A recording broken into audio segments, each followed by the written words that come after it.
It has been said that legacy is not leaving something for people, it's leaving something in people. Today I'm going to tell you about a man named Gary. Now, I met Gary when I grew up at North Phoenix Baptist Church back in the 1980s. Gary made a huge impact on my life. Now, yes, it was 30 plus years ago, but his service has echoed throughout my entire life. Now, Gary was my Bible study group leader during a rough, rebellious time in my adolescence. Now, I grew up a good church kid. I was heavily involved in our church, including being a youth deacon. I sang in the choir. I was an actor in the Christmas and Easter performances. And I was at a church function of some sort at least 3 times a week. But as with a lot of kids, I entered a season of my youth where I was actively turning away from God and going down other paths. In fact, every Sunday, my friend Matt and I would often ditch morning Bible study at church and sneak up the street from the church to the convenience store to play arcade games. And we did this for close to a year. With transitioning male influences in my life at that time due to my parents' divorce, I realized that God used Gary to help me through this transition, even when I didn't accept it as help at the time. Now, at that time in my life, I specifically remember secretly crying to myself to sleep, wondering why, if my dad loved me, why would he not want to stay at home and be my dad?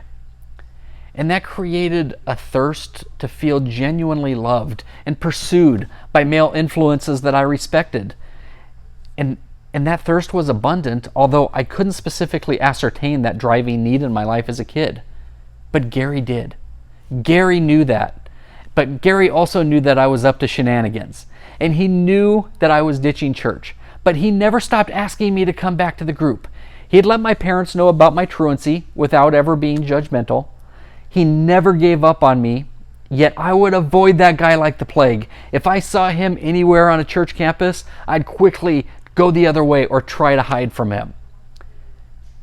But even though I often saw Gary as my nemesis at the time, someone trying to make me do things that I didn't want to do, I realized many years later how Gary's efforts made a difference in my life. Like the parable of the lost sheep in Matthew 18, Gary had a lot of other kids to minister to, but he often left his flock to go find me, the lost sheep. But I didn't want him to find me. I was in the midst of exploring every bad decision I could possibly make during this time in my life. I wanted to find the worldly comforts, to hide the feelings of pain and rejection and abandonment that I couldn't fully process at my young age. But I fully processed one thing, that Gary truly cared. I knew that he had my back. And in hindsight, that made more of a difference than I realized at the time. Now, it was 1985 when I met Gary, and I haven't seen him since 1988. Yet because he poured into me, his work and the effects of what he did for me have echoed throughout my entire life.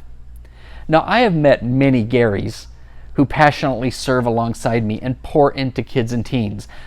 I have Toms and Lindas and Lorns and Michelles and Sarahs and so many others who are making differences in kids' lives right now.